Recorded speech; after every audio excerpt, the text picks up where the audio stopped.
Everyone switching gears here. Last week's inflation reports came in softer than expected, but we're still far above the Federal Reserve's 2% objective.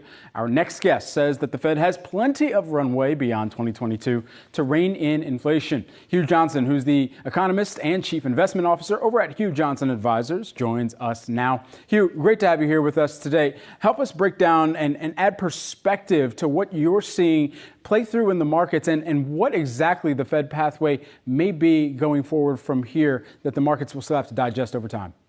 Well, what I think or hope that we'll see from the Federal Reserve is certainly not what we're hearing from members of the Open Market Committee or what they think is lies ahead. You know, obviously we got the good inflation numbers that we had for the month of July. I think you should keep in mind that the month of August are going to be equally good. In other words, inflation numbers are going to be soft.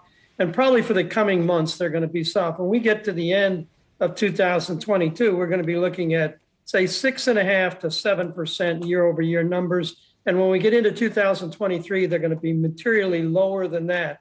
In addition to that, some of the signs we're getting from things like the leading indicators tell me that the economy is in the process of slowing. You're not going to see employment numbers that are as good or strong as we saw for the month of June and July. What you're going to see is the numbers are going to be coming down pretty swiftly. So we're going to have soft economic numbers. Now, what I would like to see is that the Federal Reserve, this gets reflected in Federal Reserve interest rate decisions. But when you listen to what they're saying, members of the Open Market Committee are saying they're just as hawkish as they've ever been. And they're going to continue to raise interest rates continuously until they get that rate of inflation down at 2%, which I don't think they can do. But nevertheless, they're very intent on doing it. So the Federal Reserve is saying right now that they're going to be more hawkish than I think they should be. And when we get into 2023, when we start to see really soft economic and inflation numbers, we'll just see what they do.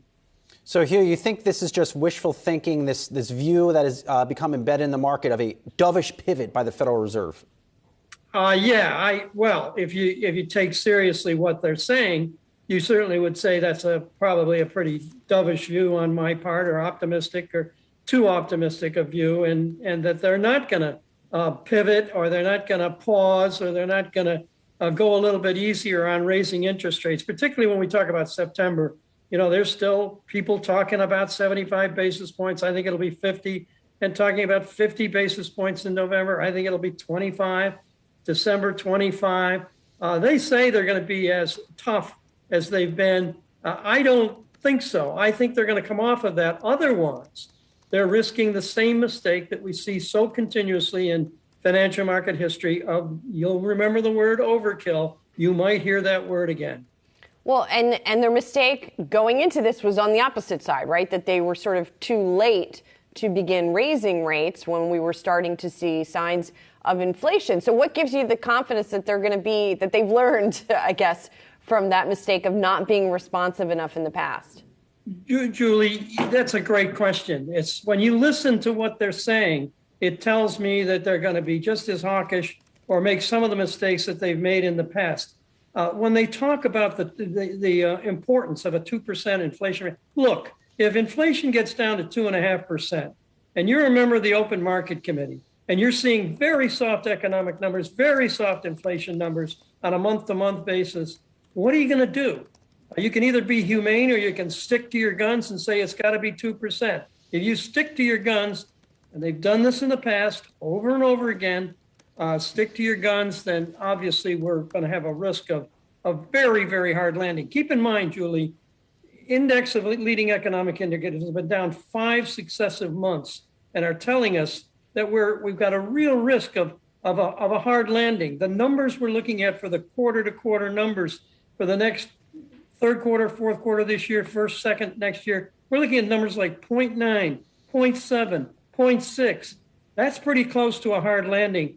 And then you've got to be a little bit sort of flexible, shall we say, or responsive to the inflation and the economic numbers that we're going to see for the remainder of 22 and the early part of 23. They've got to be flexible because otherwise they're going to make a mistake. Do you think that on the pathway to their inflation targets, they can maintain the employment situation that we've also seen? No, you're not going to see the employment numbers that we've seen. I don't believe. In other words, we're not going to see numbers that come down a little bit from the prior month, but not a whole lot, and they maintain real strength. Look, at the employment numbers are going to come down, and I worry. Look, everybody forecasts these numbers, and everybody forecasts them differently. I see numbers that are pretty close to average monthly gains in non-farm payroll employment of 100,000 per month, and maybe even less when we get into 2023. Those are not very good numbers. So I don't believe that in their pathway to 2% inflation that they're going to be able to, at the same time, maintain or keep employment numbers on a monthly basis up. We'd like to see them at 150 to 200,000 like they were before the pandemic. I don't think they can do that based on what they're going to do right now. I don't mean to be very negative, but I must admit I'm very concerned, and I'm obviously familiar with financial market history, and I've seen all the mistakes that they've made, and I see the rhetoric being very consistent with the mistakes they've made in the past. So just quickly, Hugh, what are the implications of all of this for stocks? You know, that's the interesting part, is that if they do what I think they're going to do, if I think they're going to, I don't want to use the word cave, but give in, I think in time we're going to start to see numbers that say that the economic slowdown, we'll call it a soft landing or hard landing recession, is going to turn for the better, that things are going to start to improve. We're going to have a recovery. The stock market under those conditions will start to discount 2023, the earnings for 23, the earnings for 24, and the stock market will do better. That's like a normal cycle. But what has to happen for that cycle to resurface is that we have to see the Federal Reserve be flexible or try to get the soft landing that they say they want to get. They have to be flexible. Otherwise, we're not going to get much from the stock market. If we do get that, we'll get something from the stock market and watch the consumer discretionary and technology stocks under those conditions. We'll be watching all of that. Hugh, it's great to get some time with you. Good to see you. Hugh Johnson, economist and chief investment officer at Hugh Johnson Advisors. Good to see you.